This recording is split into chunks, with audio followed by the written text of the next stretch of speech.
Tara, magluto tayo ng halang-halang na native na manok with gata or coconut milk dito sa aming abuhan or kitchen or dirty kitchen. O siya mga friendship and sisikoy. O ayan na nga, nakatungtong na nga yung kalaha sa may kalder o sa may kuan sugangan with our native. O diba? O ganyan ho kami maglagay ng ng sili. Siling labuyo ho yan. O remember, siling labuyo napakaanghang yan. O nilagyan lang ng nanay ko ng kunting gata para ma-mix ho yun. At ang gamit ng pangmalakasang salaan. Alam mo yung strainer na yan is mas matanda pa yan sa akin. O diba?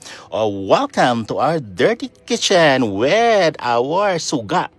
Buti na lang walang lumilipad dyan sa aming suga. O diba? Tingnan yung mga friendship and sisikoy yan po. Dito talaga yung simple na talaga ng buhay namin dito. O Shasha, alam nyo, ang sarap talaga kumain ng pagkain pagluto sa kahoy o yung panggatong yung ginamit pa, diba? Iba talagang lasa. O ayan na nga yung dugo.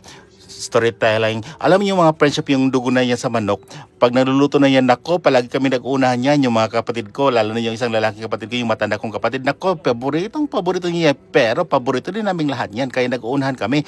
Maliban sa dugo, paborito din namin yung atay ng manok, at saka yung gizzard, o after na okay na siya, islalagay natin yung gata, yun yung kakang gata, yung pang last, diba? After nun, mekos-mekos mo lang, at saka mix pang patimpla, lagyan pa patimpla, pang pasarap. At saka try nga natin kung okay na ba yung anghang. Sa 2, 3, ihip. Init pala. Perfect. Lami kaayo. Diba?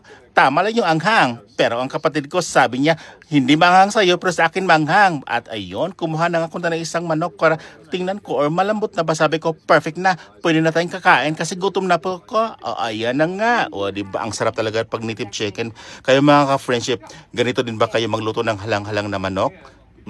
Gusto niyo ba yung mga native chicken? Kaya sa amin, marami hong native chicken. Kaya pag gusto kami kumain, tawagin mo lang yung mga manok. At ngayon, kami ay kakain na. Kaya, kinuha na ng kapatid ko dyan para Shasha. Salamat sa mga precious panoon. Hanggang sa muli, ingat palagi. Tara, kain tayo.